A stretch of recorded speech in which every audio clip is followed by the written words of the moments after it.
शहे दिन कार्यक्रम आज जो ढेंकानाल रे आयोजन करा जाइथिला जो जिला प्रशासन को दायित्व राज्य सरकार तरफ दिया जाइथिला 6000 रु ऊर्ध्व लोकंकर व्यवस्था ये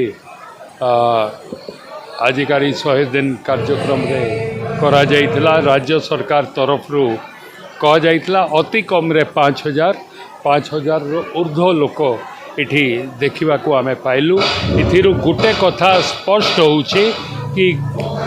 राज्य सरकार रो योजना नवेम्बर 10 तारीख भितर गत थर आलू मिशन विहन आनिकरी जनवरी मासरे चाषी को देले से आलू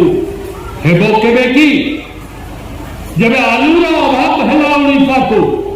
नवीन बाबू चिट्ठी लिखले ममता दीदी को कि ओडिशा के आलू ट्रक छाड़ी दियो।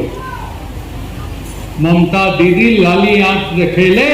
आलू छाड़ी ले नहीं। ओडिशा सरकार आलू पंजाब रू उत्तर प्रदेश रू आनिकरी ओडिशा रो जनसाधारण को जोगई देबा पाई उद्यम करी पहुंचाई देले एवं निष्पत्ति नहीं ताकर विरोध रे कार्य अनुष्ठान करिबा पाई तदंत करिबा पाई विजिलेंस को देई प्रशासन ऑफिसर मन को नारे देबे अभियोग होउथला आपण तो केबे तदंत करैले ने आपण कहा विरोध रे एक्शन नेले ने एबे जेबे आपण सत्ता रो बाहरी जाइछन तो बेसी आपण मांगीबार आरंभ करले। आपण आलू मिशन कथा कहले लोक को कि ओडिसा रे आलू मिशन आरंभ हेबो किछि किछि सोशल मीडिया रे छाडू छन। आज भी गुटे देखली मुई सोशल मीडिया रे से कथा के छाड़ी छन कि भरतपुर थाना से जो घटना घटी थी ताकू नहीं करी एक मोहन माझी सरकार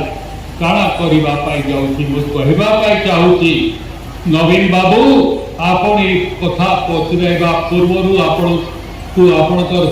ऑफिसर जे अछन आपणकर घरे बसी छन तांको आपण पचराई देथिले जे कहि थांते आपण को बतई थांते कि ये सरकार